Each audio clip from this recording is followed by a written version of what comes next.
All right. Any other areas of self-disclosure that you wanted to talk about? Yes. I find a lot of people ask me, they'll say something like, "Are you a Christian?" They'll ask me about my religion.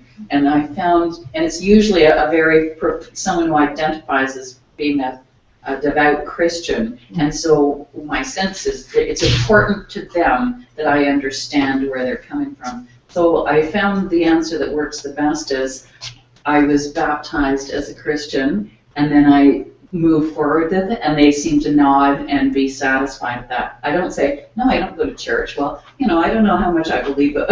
I don't give it to you. You don't want to be defensive. No, and I also, and if I say anything more, if it's something like, I'm open-minded and I respect all religions, because I work in a hospital that's in an extremely multicultural area, so we have people from all kinds of religions. So I will sometimes say that, but I find if I just answer them, that seems to satisfy them. If you try to dodge it and kind of go back, throw it back to them, they don't seem satisfied with your, as if you've danced around it, that, well, blah, blah. All those things we learn in school about how to dodge these kind of questions. I just find a simple answer to them like that seems to work. But I have been asked that a number of times. Right. How many of you have fear of disclosing your religion?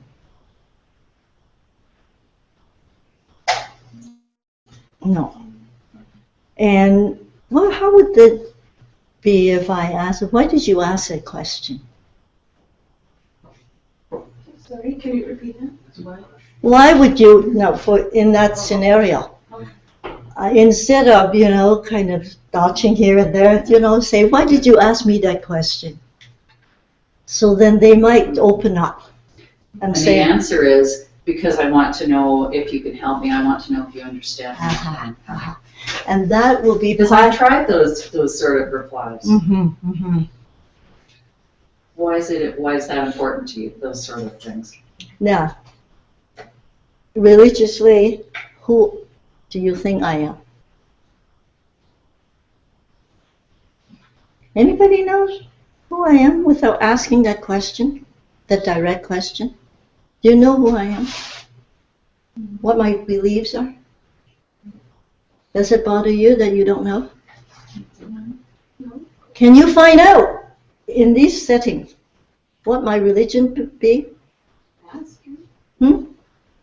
I can ask you to the break. You could ask. Yeah. You see outside the door when you walk in, what does it say? In this house, the Lord provides. Right? We don't put a label, I'm a Christian.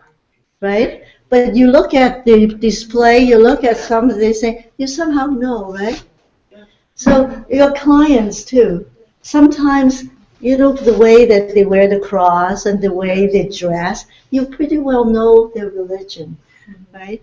But it is good for them to ask. Oh, you say, oh yeah, well, answer. This is what you want to train, and this is what this course is supposed to be. Is that we want to free ourselves from all the restrictions that the culture had imposed on us, so that we would be authentic. We'll be open. We are an open book. However, we are entitled, we have the right to keep secrets and privacies. And that is something that, even husband and wives, they said, oh, we're all just one body. But I think they do have a right to keep something that they don't want to share. But the fewer of those, the better the relationship, obviously. But there might be something that you're not ready to share. And that's when sometimes the break up is due to those things that you are hiding not very well. Okay, I got two hands. Yes. Yeah. The other thing that is interesting, because what we're talking about is the client coming in, and they really are sussing us out. They're wanting to know. Exactly. Wanting to connect with you. Exactly. Because at the end of the day, it is customer service too. Do you know what I mean? Like they're looking for a therapist, and they want somebody that is a match. And I may not be the right match for them. Exactly. Or vice versa, maybe possibly, right? So, I mean, I think that there is a real important value to, allowing for that to happen, to unfold, to say, hey, you know what, yeah, you can come to me today and maybe a couple of times, but if it's not a right match, maybe we can look at a referral, those sort of things. And we do that even because we have thousands of students. So, Marcy may say, you know what, Hall, I wonder if you could take this particular, student because I think they would do well with you. Or I could go to her or Renee and say, yeah, I think they would do very well with you because you have some expertise in this area. And I think that that's a real value and I think it's respectful to the actual client as well. Mm-hmm. Yes. Oh, yeah, you had a question as you mentioned that. What were your thoughts, or maybe others, about having, I don't know, like you have, you made reference to a little plaque out there, yes. About having, whether it's symbol, a thought, whatever that reflects you, your value or your, religious orientation or whatever in your office, and whether or not people see that as creating, barriers for clients who you're serving, especially, for me, I work in Toronto, again, multicultural, and so on. You see that, how do you feel about that? Like if there was a cross hanging in the office or something, or a cross, or you have a little, frame that says Lord to provide or something like that. Yeah. Yes. I like the, getting to kind of why this is important for the client, because it could be a safety issue. The disclosure they want to talk about could be disconnected or incongruent or against their family's belief or their religion, and the embarrassment, shame is something that is really strong coming in. So, like you said, I think they're also checking out their safety, judgmental, looking at the environment, what's on my desk, kind of doing those things. You're right. And sometimes, because if they were raised in a certain religion affiliation, and they don't like what they say. So if your counselor is from that religion, they say, more or less, you're going to give me the same thing, right? Or you're going to make me go back or make me such and such. So again, you see, when you have a client, in the beginning, it's a testing time. And it is finding is that, are you a good match in personality? Are you a good listener? Do you understand? Do you have the background to understand the depth of my pain? You see, there's just so much involved because we are sharing our lives with other people's lives. So it is a very, very difficult task. But you don't make money out of it, but, To piggyback what Holly was saying with regards to their feeling you out, I remember as a practicum student, I had this lady from Alberta, and when she met me, I was young, and she said to me, I don't know if you can help me. I said, and it was weird, and my natural response to her was, I don't know either, why don't you just tell me what's going on, right? My best client. being honest, right? Yeah, I thought this was an issue for her. I thought the fact that I was young was an issue for her. Yes. And then, but because I just was who I was, and it worked out okay, but I said, I don't know either. And then I think it was like a knee-jerk response. Like I was younger too, right? I probably wouldn't say that now, but at the time, I was like, oh,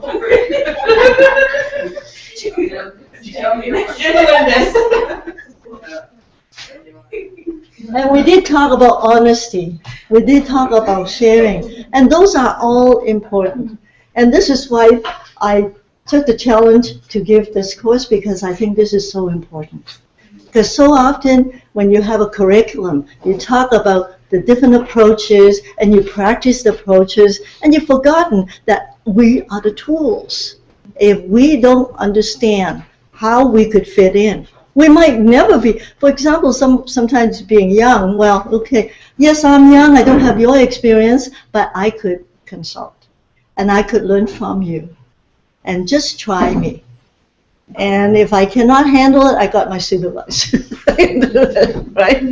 And it is 10 o'clock, and I think Paul is ready for that. So why don't you get up and stretch and take a coffee break and have some refreshment, and then we'll move forward for 2 hours. Yeah, move your arms and stretch your legs, and that's good for you.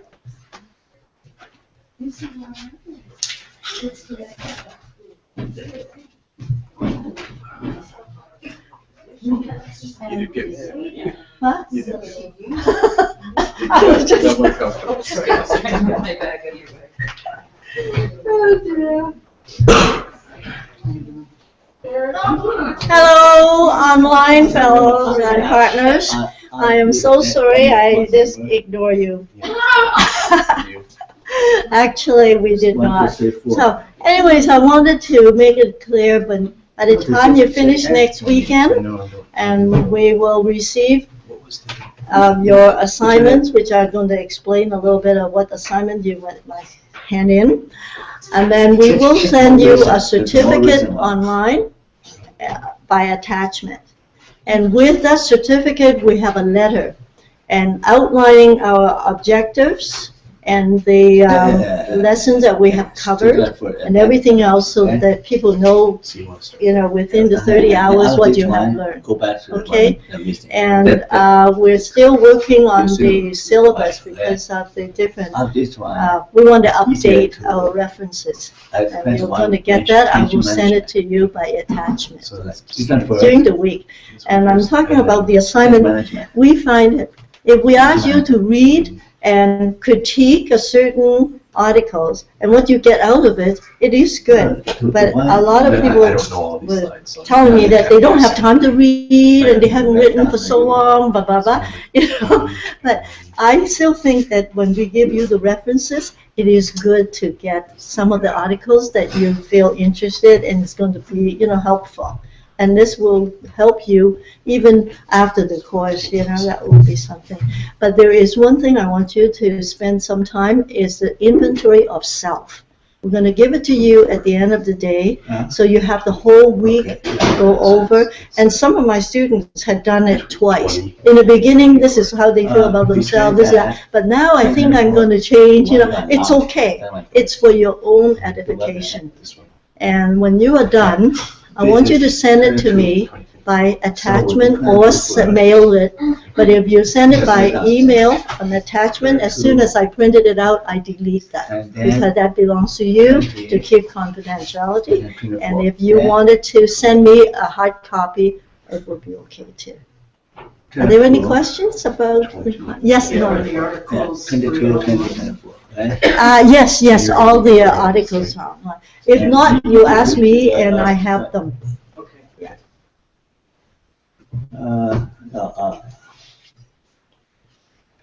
And now we're going to be dealing with the next big topic, is how do you manage transference and counter-transference?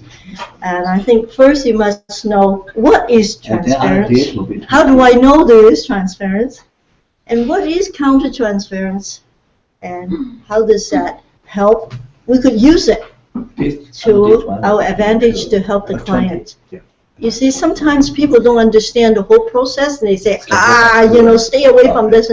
But you could use it wisely if you understand what you are going through and how you could help others. Here's Paul. Thank you.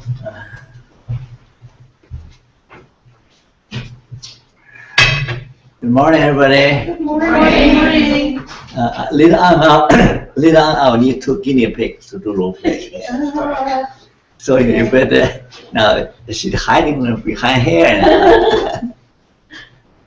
Why? Oh, okay, you're hiding, eh? Yeah. What is the lot of room for you?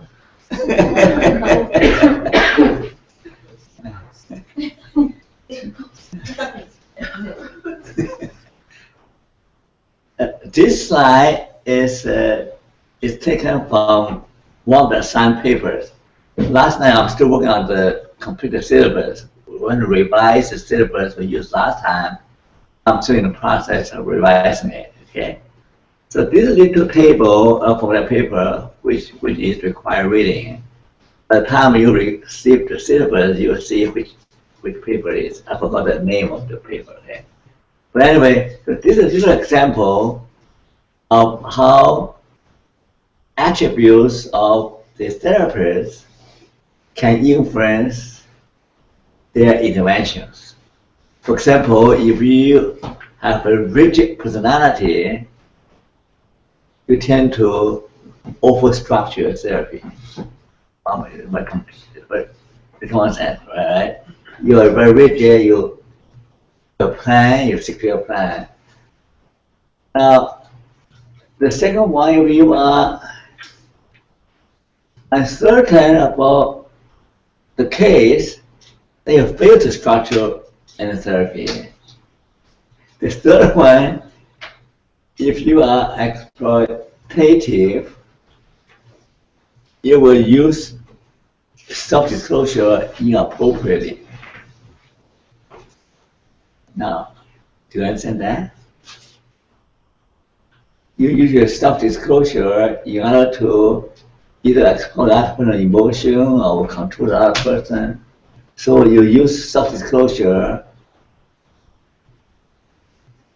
for your own gain rather than for the benefit of the client. Okay?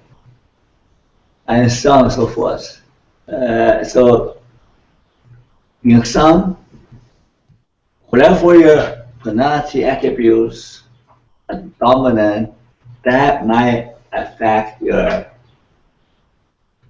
therapy. Okay? I just want to go back.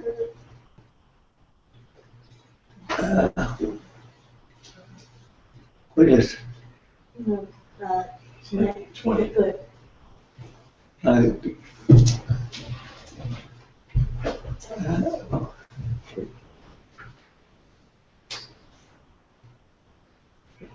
Okay.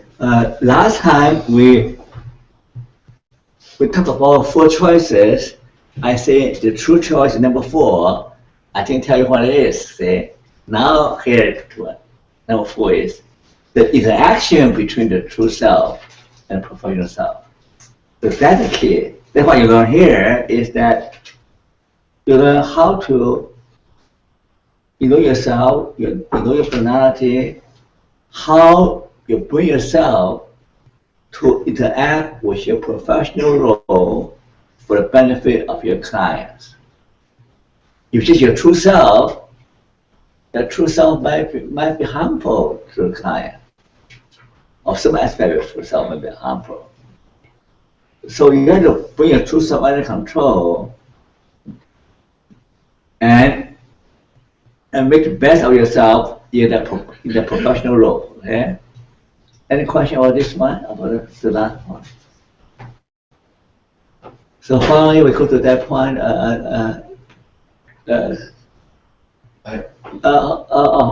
Here. Now, yesterday, there's a blackout, so people online missed out this slide. So they asked me to mention that again. Okay. Remember, when you are in a session, I hate to say there are 2 of you. There's a professional you and there's a real you. So there's always a tension there, right? When sometimes your professional you, your real you is a professional you. But sometimes, like normally you might disclose emotion or other thing, but you don't want to bleed all over the client, right? So you just have to control yourself. Remember that now you are a professional, so there's always tension about how make sure that your real self does not interfere with your professional self. Ideally, your professional self and the real self will be exactly the same, okay? But it's often not the case. So therefore, spontaneous self-disclosure must be monitored. You cannot just give an example, okay? Suppose you have gone through a clinical bout of depression or severe depression. Now you're working with a depressed client. Should you tell her that, you know what, I too have gone through that struggle? Is it appropriate or not appropriate? How many people say it's appropriate? No? I think there's so many variables, it depends. Yeah, okay. Okay. Just generally speaking, you're a person, you're working with a client, some depression, and you have gone through the same thing. It's appropriate to say, look, I have gone through the same thing. Is it appropriate? How would it help the client? Huh? The client is struggling with depression. No, I don't think it's It won't be helpful helpful. to say that, no. It is helpful. Not generally. I think in some situations, I like the Yeah? we, but. Yeah, so But from my perspective as a client, I have depression. I'm looking for someone who's gonna help me to walk out from the depression. If the therapist is in depression, what kind of outcome I can expect? not including No, it. I overcome. In there. Overcome, oh, I thought depressed right now, so it's like, no, I think in fact, the client, depending on the point in therapy where that comes up, I think the client could benefit in that if you have overcome it, then there's hope I can overcome it. So, yeah. There's no right or wrong answer, okay? Right. There's no right or wrong. I mean, you can, there's no right or wrong answer. It depends on your personality, it depends on the case, okay? You know, personally, I don't see anything wrong. As a way of encouragement, I say, look, I've gone through the same thing, I've overcome, using this method. I think this will help you too. So in that sense, so my purpose of disclosure is to give them hope, right? Encouragement. On the other hand, if I tell the person all my troubles and all what, that's too much, right? That you know, I come to see help. I don't want to hear all your miseries, all days of misery, right? So you have to be wise, right? And any question?